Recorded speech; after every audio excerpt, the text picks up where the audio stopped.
Ah, he titulado esta enseñanza dirigida especialmente para los matrimonios, pero también para todos aquellos candidatos a casarse, ¿verdad? Aquellos que están con el deseo de contraer matrimonio. He titulado este mensaje como las pequeñas cosas que nos ayudan a tener un matrimonio sano. Hemos tratado desde la conferencia que tuvimos en el mes de enero, antes de que este asunto de la pandemia surgiera, hemos tratado de traer las enseñanzas para los matrimonios en un seguimiento a lo que se comenzó ayer. Y la última vez que estuvimos con mi esposo concluimos en que prácticamente la comunicación es uno de los factores esenciales en el matrimonio. Quiero usar como base en esta noche el versículo 2 del capítulo 12 del libro a los Romanos. Romanos capítulo 12, versículo 2. No sé si los hermanos lo tienen ahí. Romanos 12, 2. Dice la bendita palabra del Señor. Romanos 12, 2. No os conforméis a este siglo, sino transformaos por medio de la renovación de vuestro entendimiento, para que comprobéis cuál sea la buena voluntad de Dios, agradable y perfecta. Me encanta cómo lo dice una parte de este versículo, la versión de Dios habla hoy. Dice, cambien su manera de pensar para que así cambien su manera de vivir. Muchos de nuestros conflictos matrimoniales surgen o crecen porque nosotros no queremos cambiar nuestra manera de pensar. Pero sí queremos que la otra persona cambie, pero nosotros no queremos hacer cambios en nuestra vida. Recordemos que el matrimonio no es un contrato, es, mejor dicho, un compromiso incondicional que adquiere un hombre y una mujer. Y eso es de por vida. Si nos damos cuenta, esta palabra compromiso es un verbo que implica hacer o realizar.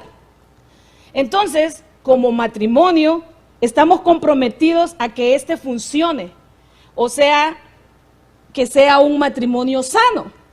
Aunque seamos diferentes, esas diferencias harán que nosotros nos desarrollemos. Las crisis nos van a cultivar. Nosotros somos compañeros en esta travesía del matrimonio. Una de las cosas que nos ayudará a conservar un matrimonio saludable es, en primer lugar, tener la capacidad para el cambio, para fortalecer los ajustes que se hagan durante ese cambio. Acuérdense que dice el versículo 2 de Romanos, cambien su manera de pensar, para que así puedan cambiar su manera de vivir. En otras palabras, podríamos llamar a esto flexibilidad. Y esto significa hacer también cambios personales para el beneficio mismo del matrimonio. Dicho en otras palabras, tenemos que ceder, no insistir en nuestras propias opiniones. Se bajó. Gloria al Señor. Amén. No lo toco. No insistir en nuestras propias opiniones ni creer que siempre tenemos la razón. Tenemos que salir de nuestra zona de confort y estar abiertos a las ideas y a los deseos de la otra persona. La pregunta aquí sería, ¿qué tan flexible es usted? ¿Qué tan flexibles somos nosotros, verdad? En segundo lugar, un matrimonio saludable tiene la capacidad de vivir con lo inalterable, con lo que no se puede cambiar. Tenemos que comprender que hay necesidad de vivir sin tener todas las respuestas a lo que nos sucede en la vida y sin poder resolver totalmente algunos de los problemas que nos acontecen. Miren, algunos hábitos de nuestra personalidad en realidad nunca van a cambiar. Ya los tenemos ya desde chicos muchas veces. Un ejemplo puede ser el que no se baje la tapa del inodoro. Eso como muchas veces, ¿verdad? Pero hay unos que no podemos cambiar, es un mal hábito. O no enderezar el respaldar del asiento del auto, ¿verdad? Y cuando el otro entra dice, pero lo tenía acomodado y hoy ya no. Entonces son cosas, son hábitos que nosotros tenemos ya inculcados en nosotros. Y otro puede ser el olvidar fechas importantes. Especialmente yo creo que eso le sucede a los hombres, el olvidar fechas importantes. Teníamos como unos quizás 5 años de estar casados cuando yo estaba trabajando en una compañía y estaban llenando los nuevos papeles para la aseguranza. Entonces nos llamaban a uno por uno a la oficina para volvernos a inscribir en el programa. Entonces cuando el señor me pide mi fecha de nacimiento, y ya yo le digo, faltaban como 2 días para mi cumpleaños, la computadora comenzó a sonar el Happy Birthday to you, así bien bonito, y yo bien tocada, ¿verdad? Una computadora me está cantando. Y dice el señor, ya no es tu cumpleaños, feliz cumpleaños. Y yo, muy contenta. Llegó mi cumpleaños, pasó una semana de mi cumpleaños, y yo no recibí ningún saludo de mi esposo de cumpleaños. Entonces ya no pude más. Y le dije, qué barbaridad. ¿Cómo es posible que una triste computadora me cantó el feliz cumpleaños todavía 2 días antes y tú has pasado una semana y ni siquiera te has acordado de mi cumpleaños? Y el pobrecito quería, trágame tierra, porque dice él que una semana antes él había estado pensando, ya viene el cumpleaños, pero a la hora de las horas se le olvidó. Se le pasó por alto el cumpleaños al cual yo estaba tan emocionada esperando que pudiera, pues por lo menos un feliz cumpleaños, ¿verdad? No un regalo, pues sería lo mejor, ¿verdad? Sería fantástico, pero bueno. Y estas cosas que he mencionado no son la gran cosa, pero pueden llegar a serlo si nosotros las vemos de esta manera. Y estas pequeñas cosas, este pequeño olvido yo lo hice grande. Pasaron muchos años, un par de años que yo se lo recordaba cada rato, a cada que iba yo a cumplir años. Hoy ya no me recuerdo yo, hoy es él el que se recuerda para hacer una broma acerca de eso. Pero estas pequeñas cosas son como esas zorras pequeñas que habla Cantares capítulo 2 y versículo 15. Cantares 2:15 dice, cazadnos las zorras pequeñas que echan a perder las viñas. Las zorras son esos enemigos de las viñas. Son pequeños animalitos que se meten entre los viñedos y se comen el fruto. Y por ser tan pequeños, se meten en pequeños agujeros. Y como son bien astutos y bien ágiles, son bien difíciles de cazar. Y echan a perder la cosecha. Y entonces esas cositas pequeñas, esas zorritas, pueden echar a perder nuestra relación como pareja. Para tener un buen matrimonio, tenemos que poder vivir con lo imperfecto. Recordemos nosotros que Dios nos ama a pesar de nuestras imperfecciones. Por lo tanto, el Señor es el mejor modelo que nosotros podemos tener para aceptarnos con nuestras imperfecciones. En tercer lugar, para tener un matrimonio saludable, tenemos que creer en la permanencia del matrimonio. El divorcio no debería de ser una opción para los creyentes. Tengamos en cuenta que el hasta que la muerte los separe no es una cadena pesada que nos mantiene unidos, sino es un compromiso gratificante. Pero algunos no queremos el compromiso. Perdón, amados. O sea que durante las épocas de conflicto, durante el tiempo de enojo, durante el tiempo de distanciamiento, ni siquiera nos debería de pasar por la mente o considerar la posibilidad del divorcio. Ahora bien, hay algunos casos extremos en donde esta opción tristemente es inevitable, pero no debería de serlo para el creyente. Un famoso humorista salvadoreño usaba mucho esta frase: es que uno de cipote es tonto. Y eso es muy cierto. A mis 20 años, recién casada, pastor, cada que teníamos un pleitecito. Yo armaba mi maletita de la Mike Mike. Los salvadoreños sabrán de qué hablo. Mi maletita de la Mike Mike. Y yo decía, me voy. Y mi esposo, muy sabio, se reía. Y me decía, ¿y a dónde? ¿A dónde te vas a ir? Porque yo aquí no tenía ningún familiar, solamente una tía que vivía en Canoga Park, y para mí Canoga Park en ese entonces era lejísimo, era una cosa, yo recién venida aquí era lejísimo. Entonces mi esposo se reía y decía, ¿para dónde? Muy inmadura la siervita, pastor, armando maletas a cada rato. Cuando uno se aferra a la creencia que su matrimonio durará, esto afecta la manera en que nosotros abordamos o tratamos las imperfecciones de nuestro cónyuge, con los conflictos y con el futuro que tendremos juntos. Ahora bien, es muy probable, como dije anteriormente, que el grado de compromiso no sea el mismo en cada uno de los cónyuges. En cuarto lugar, en un matrimonio saludable tiene que haber confianza mutua. No tengo yo por qué registrarle la billetera, no tengo por qué revisarle su celular, porque no tiene nada que ocultar. Él o ella no tienen nada que ocultar. Él o ella me han dado esa confianza de que no tengo por qué registrar porque estoy confiada que no tiene nada oculto.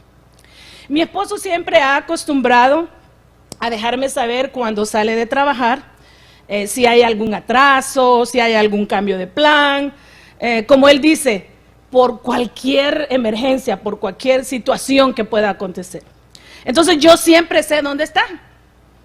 Y puede que él, mejor dicho, él me ha dado esa confianza a mí, de dejarme saber dónde está todo el tiempo. Ahora bien, si él empieza a esconder la billetera, a ponerle 1000 claves a su celular, que con la cara, que con números, que con no sé qué tanto, que de repente no aparece a la hora acordada, que llega tarde, que no sé dónde está, entonces voy a poner atención porque quiere decir que algo malo ha comenzado a pasar.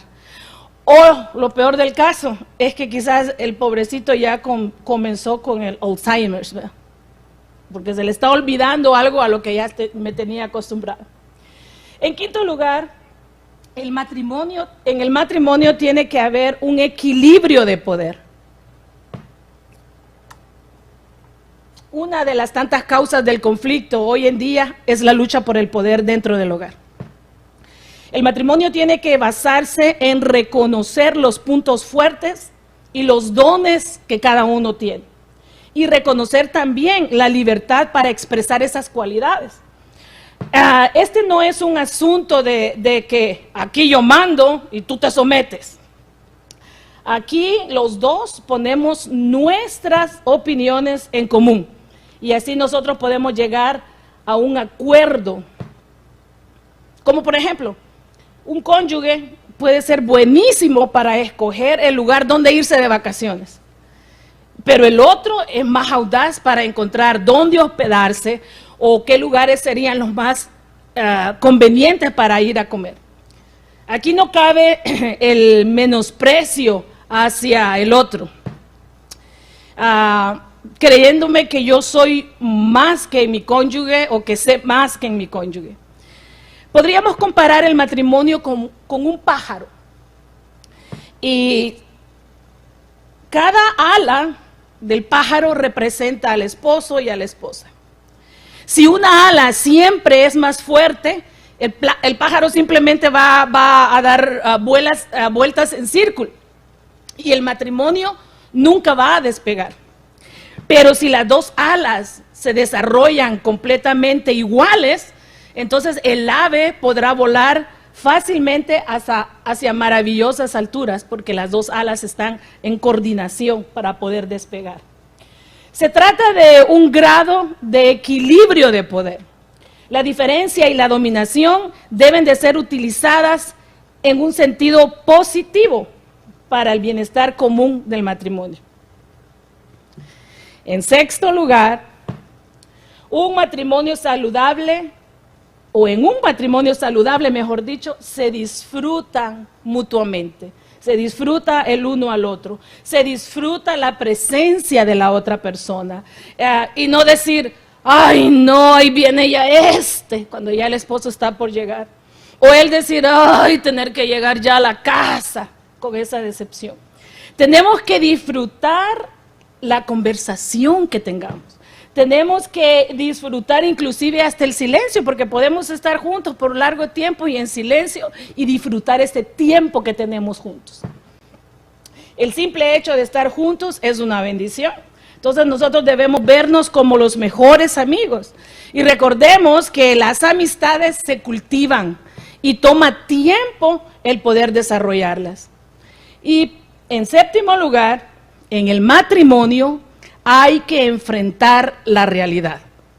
La mayoría llegamos al matrimonio sin ninguna preparación previa. Cuando nosotros nos íbamos a casar y hablamos con nuestro pastor allá en El Salvador, él nos dijo, bueno, veo que ustedes ya tomaron la decisión de casarse. Pues ya nosotros íbamos con fecha y todo el asunto. Y dice él, a mí me gusta aconsejar a las parejas antes que se casen y prepararlos para el matrimonio. Pero en este caso, dijo él, pues solo me queda orar por ustedes. Fue todo lo que nos dijo. Yo creo que es muy importante que haya consejería antes de casarse, porque eso nos ayuda a que nosotros nos podamos preparar para lo que está por venir. Nos ayuda a conocer mejor a la otra persona con la que vamos a compartir el resto de nuestra vida. Pero lamentablemente se busca consejería cuando ya estamos metidos en la guerra o en la batalla. Y es más triste cuando alguno de los dos cónyuges ni siquiera permite tal cosa, ni siquiera permite tener consejería para poder salvar el matrimonio. Y para colmo, buscamos consejería, pero queremos que nos digan lo que nosotros queremos escuchar. Y cuando eso no sucede, cuando no nos dicen lo que nosotros queremos escuchar, entonces vamos con otra persona y nos quejamos de que no nos ayudaron, porque precisamente no nos dijeron lo que queríamos oír, y como solo contamos la parte que nos conviene o solo un lado de la situación, un lado del asunto, esa otra persona nos dice, es que fuiste con la persona equivocada, tenías que haber venido conmigo o con tal o con cual persona. Olvidándonos que un consejero matrimonial solamente es un modulador entre la pareja. Puede darnos ideas y direcciones, pero nunca nos dirá qué hacer. Ese es el trabajo del Espíritu Santo. Y somos nosotros los que tomamos las decisiones para conservar o para destruir nuestro matrimonio. Si es que pasamos por el colador de Romanos 12:2, donde dice cambien su manera de pensar, entonces vamos a poder cambiar y encontrar la solución para nuestro matrimonio. Recuerdo una pareja que vino a nosotros hace un tiempo en busca de consejería para su matrimonio. Y me sorprendió que a pesar de la terrible tormenta que estaban atravesando, ninguno de los dos llegó atacando al otro. Los dos reconocían su parte de culpa. El culpable principal de este conflicto reconocía su parte y estaba muy dispuesto a pedir perdón. El ofendido, sin reproche y dispuesto a perdonar. Pero a la misma vez, queriendo reconocer su parte de culpa. Querían salvar su hogar. Y a pesar de la turbulencia que estaban atravesando y del dolor que estaban atravesando, pude ver una mujer sabia como la que encontramos en Proverbios capítulo 14, y versículo 1. Proverbios 14:1 dice que la mujer sabia edifica su casa, mas la necia con sus manos la derriba. Pude ver también a un hombre dispuesto a ser aquel esposo del que habla Efesios capítulo 5 y versículo 25. Efesios 5:25 dice: maridos, amad a vuestras mujeres, así como Cristo amó a la iglesia y se entregó a sí mismo por ella. Nosotros les dimos algunos tips, algunas sugerencias y les acompañamos en oración. Y ellos fueron los que hicieron el resto. Sé que no ha sido fácil para ellos, pero se ganaron mi admiración y mi respeto. Vi un hombre y una mujer de Dios dispuestos a cambiar su manera de pensar. Y puedo decir con confianza que están cambiando su manera de vivir, porque permitieron que el Espíritu Santo les guiara en ese proceso. Y yo pienso que aprendieron nuevamente, o abrieron, mejor dicho, nuevamente su cuenta de banco emocional. Y me imagino que siguen haciendo esos depósitos en esa cuenta bancaria. Cuando nuestros hijos eran chicos, estaban pequeños todavía, mi esposo nos compartió algo que él aprendió en un seminario de Stephen Covey, quien presentó el concepto de esta cuenta bancaria emocional. Y todos sabemos lo que es una cuenta bancaria, ¿verdad? Todos sabemos lo que es una cuenta bancaria. En ella nosotros hacemos depósitos y en cuanto más le ponemos, pues tenemos más disposición para usarlos o retirarlos en el momento cuando tengamos la necesidad de hacerlo. En nuestra cuenta de banco emocional, nosotros hacemos depósitos en esa cuenta emocional. ¿Y cómo es que hacemos estos depósitos en nuestra cuenta emocional? Pues los hacemos a través de la cortesía, mediante la bondad, la honestidad, cuando se mantiene el compromiso con la familia o en la pareja. Y haciendo y diciendo cosas buenas también a la otra persona, mantenemos nosotros esa reserva en esa cuenta bancaria emocional. Entonces, cuando llega a cometerse una equivocación o una falla en algún aspecto de lo que es la relación matrimonial, esa reserva emocional compensa la diferencia. Pero si se tiene por costumbre ser descortés, irrespetuoso, interrumpir al otro, criticar al otro, reaccionar no de la mejor manera a cada rato, o ignorar a la otra persona, y etcétera, podríamos dar muchos ejemplos. Entonces, la cuenta emocional bancaria va a quedar en números rojos. Como sucede con nuestra cuenta en el banco, ¿verdad? Que si nosotros le sacamos más de lo que tenemos, pues estamos en problemas porque el banco nos cobra exceso por haber sacado dinero que no teníamos y terminamos pagando mucho más. Entonces, para que nosotros poder lograr una buena relación, tenemos que hacer depósitos constantes en esa cuenta bancaria emocional. Porque esta es una inversión a largo plazo. ¿A qué me refiero con esto de esta cuenta emocional por si todavía no hemos comprendido el concepto? Cuando nuestros hijos llevaban buenas calificaciones a casa, o cuando hacían algo en el hogar, algo que no se les había pedido que hicieran y ellos iban más allá de lo que esperábamos de ellos, mi esposo acostumbraba a decirles: has hecho un gran depósito en mi cuenta emocional. Y en una ocasión, mi esposo hizo algo que me causó a mí mucho dolor. Y en lugar de gritar y reclamar, como lo hice con lo del cumpleaños cuando lo olvidó.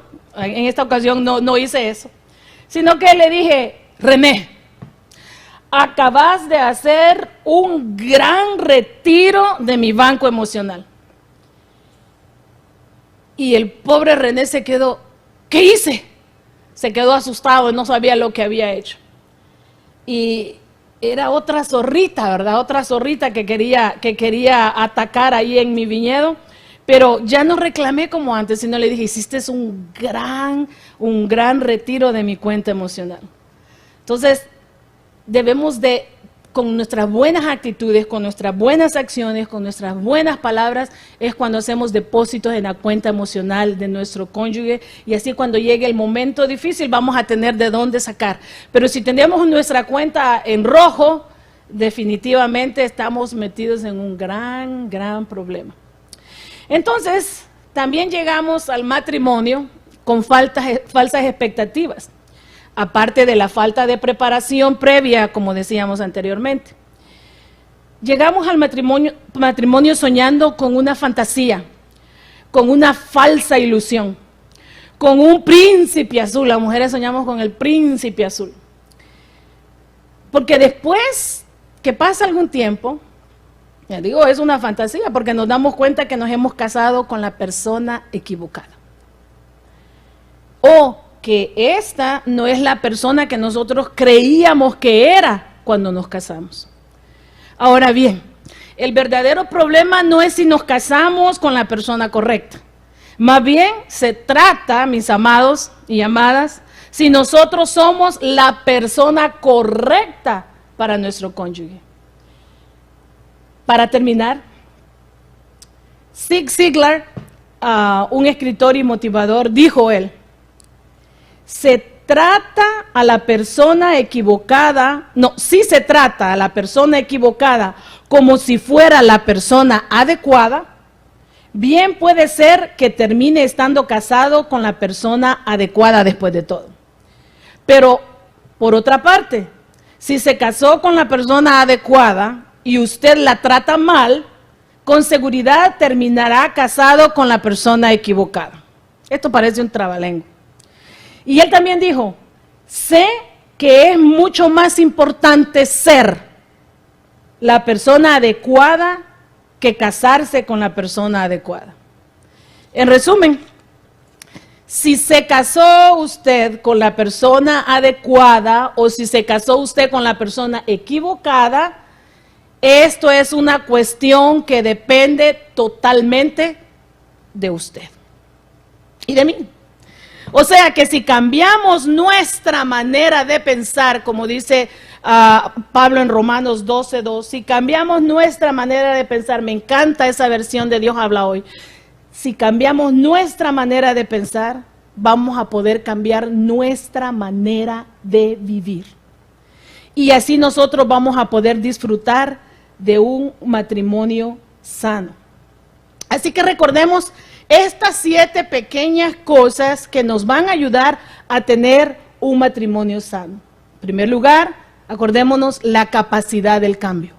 En segundo lugar, la capacidad de vivir con lo inevitable. En tercer lugar, hay que creer en la permanencia del matrimonio. Y en cuarto lugar, tiene que haber confianza mutua en la pareja. En quinto lugar, tiene que haber un equilibrio de poder. En sexto lugar, se tienen que disfrutar el uno al otro. Y en séptimo lugar, hay que enfrentar la realidad. Estos conceptos y estos consejos era lo que habíamos estado preparando para las siguientes conferencias que íbamos a seguir teniendo para los matrimonios. Y espero y le oro al Señor que de alguna manera estos conceptos, estos tips, como dicen los gringos, ¿verdad?, pueda ayudar a que podamos mantener esa salud, ese matrimonio sano, en un mundo que está cambiando día a día, en un mundo donde el matrimonio no tiene el valor que debería de tenerlo.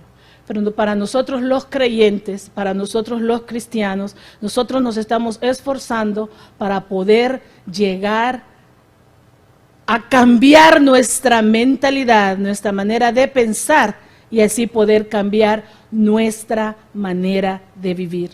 Así que, amados hermanos, espero que el consejo de la palabra del Señor haya podido llegar hasta su hogar y hayamos podido reflexionar en aquellas áreas donde quizá estamos fallando y fortalecer aquellas donde estamos siendo fuertes, para que podamos demostrarle al mundo y a la sociedad que en el cristianismo hay esperanza para el matrimonio, hay esperanza en el Señor Jesús para transformar vidas, que el Espíritu Santo sigue haciendo obra en los corazones porque Él nos ama, y como nos ama, por eso es que Él se deja sentir en nosotros a través de la presencia de su Espíritu Santo, y es el que nos mueve a buscar la presencia del Señor. Que el Señor les bendiga, y dejo el tiempo con nuestro pastor para que sea Él el que culmine. Que el Señor les bendiga allá en sus hogares y les saludamos en el nombre del Señor.